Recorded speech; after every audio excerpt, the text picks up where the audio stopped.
So I got a question from one of my viewers who wanted to know my take on the whole Ron DeSantis situation. Ron DeSantis is running for president, and he wanted to know what I thought about him running for president. I personally am a Republican, a relatively hesitant one, but I'm a Republican nonetheless. I voted for Donald Trump, but now I've sort of soured on the guy personally for various factors I'm not going to get into in this video. But now I'm kind of shopping around, looking for a GOP candidate that I think I can rock with. I've looked around DeSantis, and he's not one of those people. And I'll tell you the primary reason why, and then I'll give you a couple examples of this. But my main reason of why I don't like Ron DeSantis is that the guy is for big government. And I really do think that big government is sort of the cause for a lot of the systemic ills that we see in the United States government. So, like, for example, and I'll just go through some of these here. Now, granted, in all these examples, I'm not saying that Ron DeSantis is wrong about the problems that he's trying to address. As a matter of fact, I actually think that he's right about like most of the problems that exist in society. He's just not right about what the solution for them is. And I actually agree with Ron DeSantis on a lot of moral values. Now, whether or not those should be legislated or not, those are things I think where we disagree. But take a look at this.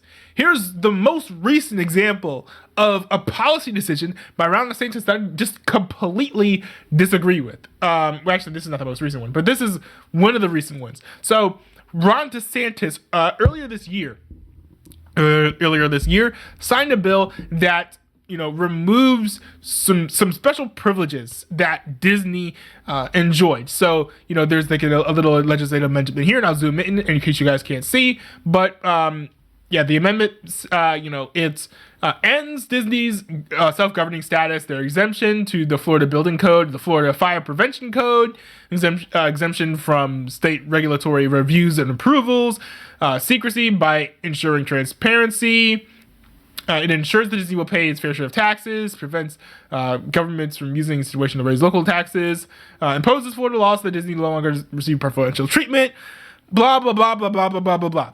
And, especially if you're like an ANCAP, like if you're against capitalism, which I'm not, but if you're against capitalism, or if you're against crony capitalism, then you might be like, these big companies should not be able to enjoy all these ridiculous benefits because it's completely unfair.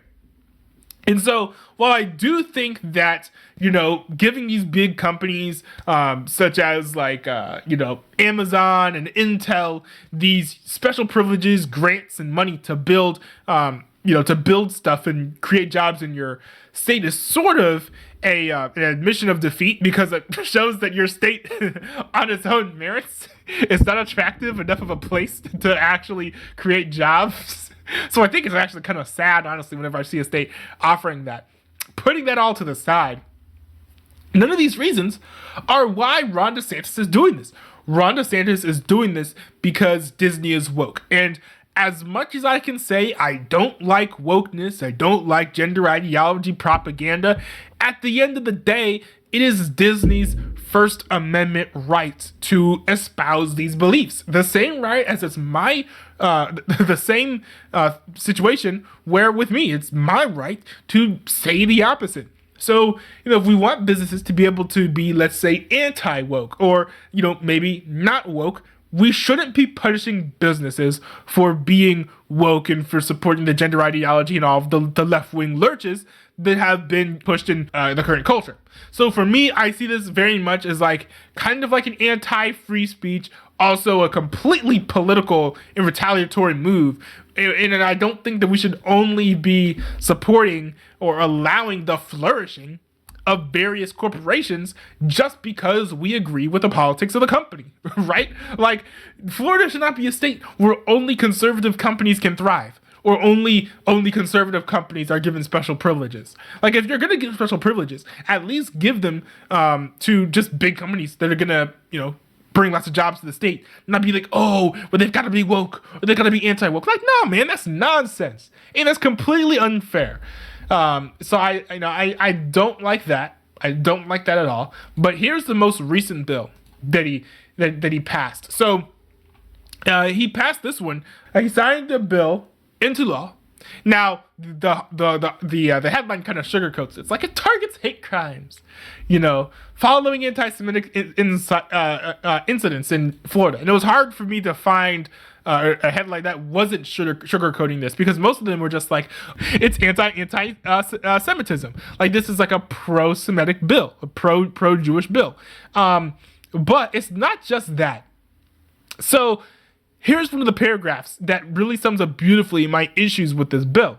So it said, throughout the state in recent years, there have been neo-Nazi demonstrations where people were harassed, swastikas were spray painted or projected onto buildings, walls, and roads, and pamphlets with anti-Semitic messaging have been tossed into yards in the Tampa Bay area. Lawmakers said these types of acts will now be considered hate crimes. Now, I will say that when it comes to, there are two things, of course. There's the moral thing, and then there's like what should be legislated, right? So when it comes to what should be legislated, we already know that, if you're tagging buildings and stuff, messing with, other people's belongings, or if you're harassing them, that's all illegal, right? Like that's illegal. So this just makes those acts hate crimes.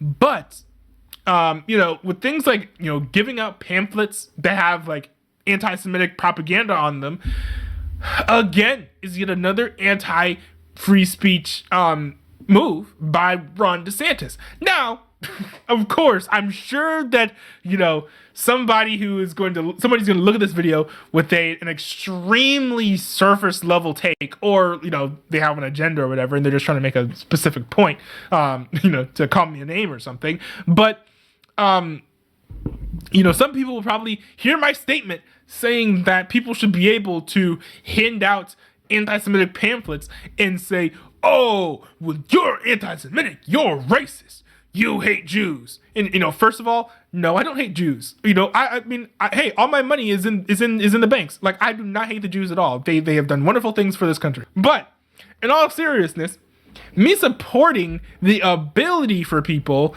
to hand out such pamphlets, not the fact that they do, but the ability for them to do so, is purely out of my support for the First Amendment. And you have to realize that, the First Amendment is not only for speech that we like, it's for speech that we dislike.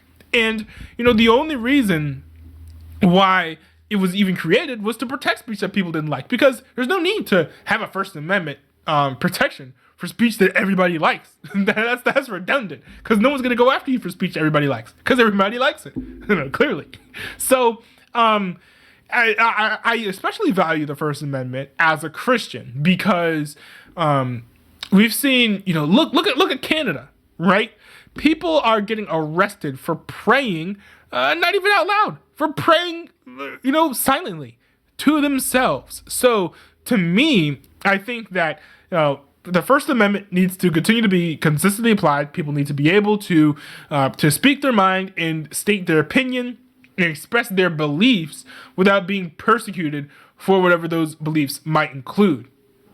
Now, again, I'm not going to be crying that anti-Semites are going to be able to give out pamphlets in Florida, but I will say that this is a warning sign that, free speech, at least in the state of Florida, might be on its way out.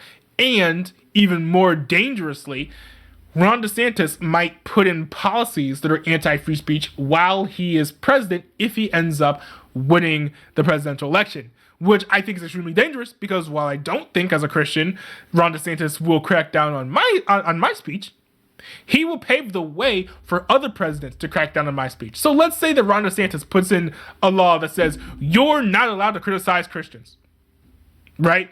Or like, you're not allowed to criticize Jews, okay? Then somebody else comes after him, repeals that law, but then puts in a new law that says you're not allowed to criticize LGBT people. Like that, you're not allowed to criticize Satanists. You see like the problem here? So this is why we need to be really careful when it comes to wielding the sword of the government at these largely cultural issues. So, and we could talk about the cultural issues that play with anti-Semitism later. That could be part of a different discussion.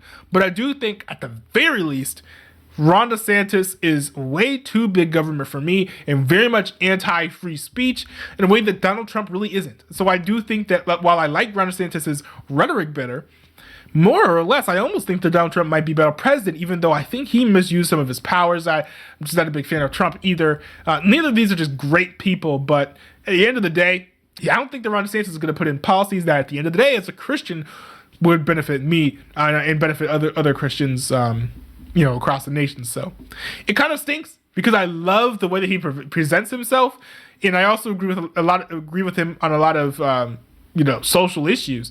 But just when it comes to the policies, man, I just can't get down with it. So I'm gonna pick a GOP nominee, or at least I'm gonna support a GOP nominee who is a little bit more supporting of the freedoms that we have in America, because we have these freedoms for a reason. And I don't think that we should shut them down just because, the woke mob is out here trying to get all the traditional folks. Like no, it's a stupid reason. We shouldn't throw away all of our civil liberties because there are certain woke mobs going amok. I just don't think it's worth it.